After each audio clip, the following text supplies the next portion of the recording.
তখন বাংলাদেশের পেস অ্যাটাকে আসলে শ্রেষ্ঠ কে, বাংলাদেশের পেস অ্যাটাকটা কার উপর সবচেয়ে বেশি ডিপেন্ডেন্ট, সেই আলোচনা করতে গিয়ে অনেক বেশি কনফিউজড হতে হচ্ছে, এবং এই কনফিউশনের কারণ হচ্ছে কনসিস্টেন্ট পারফরম্যান্স।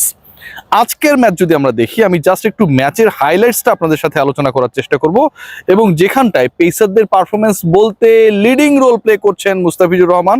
তিনি 5 উইকেট নিয়েছেন এবং এই ফাইফারটা তার ক্যারিয়ারের ষষ্ঠ, মুস্তাফিজের ক্যারিয়ারের ওয়ানডে ক্যারিয়ারের ষষ্ঠ ফাইফার, এবং এই ফাইফারে দেখা পেলেন তিনি প্রায় 7 বছর পর 2019 বিশ্বকাপ ইংল্যান্ডে, যে বিশ্বকাপটা অনুষ্ঠিত হয়েছিল সেখানটায় পাকিস্তানের বিপক্ষে বাংলাদেশের শেষ ম্যাচটায় ফাইফারের দেখা পেয়েছিলেন বার্মিংহামে মুস্তাফিজুর রহমান, যতটুকু মনে পড়ে, ভুল হতে পারে। এরপরে এই গত 7 বছরে মুস্তাফিজ ওয়ানডেতে আর 7 উইকেট পান নাই। মুস্তাফিজুর রহমান 7 বছর পরে 5 উইকেট পেলেন এবং ওয়ানডেতে সেটা তার ষষ্ঠবার। ইন্টারেস্টিংলি এই যে ষষ্ঠবার মুস্তাফিজুর রহমান 5 উইকেট পেলেন ওয়ানডেতে, তিনি ড্র করে ফেলেছেন ওয়াসিম আকরামের সাথে, কিংবদন্তি ওয়াসিম আকরাম, যার উইকেট সংখ্যা 50 ওভার ক্রিকেটে অ্যারাউন্ড 500, এবং এই 500 উইকেটধারী ওয়াসিম আকরাম যিনি পেয়েছিলেন 6 বার 5 উইকেট, মুস্তাফিজুর রহমান তার ক্যারিয়ারের মোটামুটি আরো প্রায় 5-7 বছর বাকি থাকা অবস্থায় ওয়াসিমকে ফাইফার মারার ক্ষেত্রে সিমিলার একটা সিচুয়েশনে চলে গেলেন, ষষ্ঠ। বাঁহাতি পেসারদের মধ্যে তার উপরে শুধুমাত্র রয়েছেন মিচেল স্টার্ক 9 বার। ফিজের যেই পারফরম্যান্স, এই যে ইনজুরি কাটিয়ে, কিছুটা নিগেলস ছিল, প্রথম ম্যাচে খেলার কথা ছিল, শেষ পর্যন্ত খেলতে পারেন নাই, শরীফুলকে দলভুক্ত করা হয় অনেকটা আনপ্রিপেয়ার্ড অবস্থায়। লাস্ট ডেতেও তিনি 3-4 ওভারের বেশি বল করেন নাই। Bowling coach, pace bowling coach বলার চেষ্টা করেছেন ফিজ খেলবেন কি খেলবেন না সেটা শতভাগ কনফার্ম না। সেই মুস্তাফিজ বাংলাদেশের হয়ে শতভাগ নিংড়ে দিলেন। সেই মুস্তাফিজ বাংলাদেশের হয়ে বেস্ট বোলার হয়ে গেলেন উইদাউট এনি প্রপার প্রিপারেশন। মুস্তাফিজের এই আলোচনা করছি কারণ আজকের ম্যাচে মুস্তাফিজ হচ্ছে পেসারদের মধ্যে leading wicket taker, 9 over 43 run, 2টা মেডেন, 5 উইকেট এবং ইকোনমি হচ্ছে 4.77। কিন্তু বাকিদের কথা আপনাকে বলতে হবে। শরীফুল ইসলাম 1 উইকেট পেয়েছে, কেন আমাকে এই আলোচনা করতে হবে শরীফুলকে নিয়ে? শরীফুল যে গত 2টা ম্যাচ মানে 3টা ম্যাচে খেললেন, শরীফুলের তো 11ই থাকার কথা ছিল না। মুস্তাফিজের ইনজুরির কারণে শেষ মুহূর্তে শরীফুল ডাক পেলেন, 2 মিনিটের ব্যবধানে তাকে দলভুক্ত করা হলো। বাংলাদেশ জিততে পারেনি, তিনি ঠিকই ইকোনমিক্যাল ছিলেন, উইকেট টেকার ছিলেন। আজকের ম্যাচে শরীফুল 7 ওভার বল করেছেন 2.71 ইকোনমিতে এবং 19 রান খরচা 1টা উইকেট পেয়েছেন।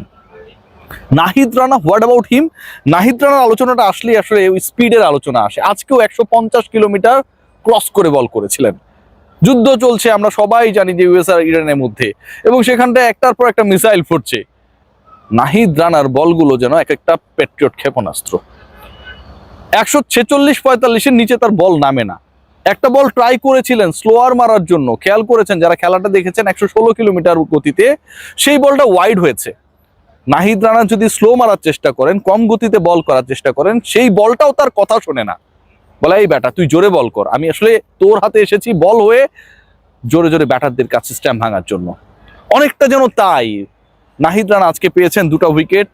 আজকের এই সিরিজ নির্ধারণী বাঁচা মরার ম্যাচটা যখন বাংলাদেশ জিতে গেল, টানা হ্যাটট্রিক, মানে 3টা ওডিআই সিরিজ বাংলাদেশ জিতে গেল, সেখানটায় নাহিদ রানা 10 ওভার 1 মেডেন 37 রানে 2 উইকেট।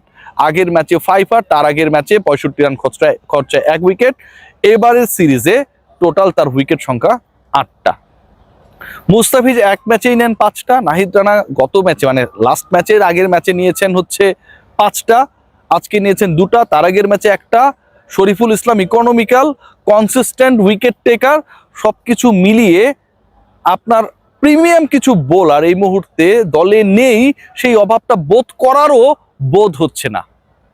তানজিম সাকিব কিন্তু এই সিরিজে নেই, মনে করিয়ে দিচ্ছি।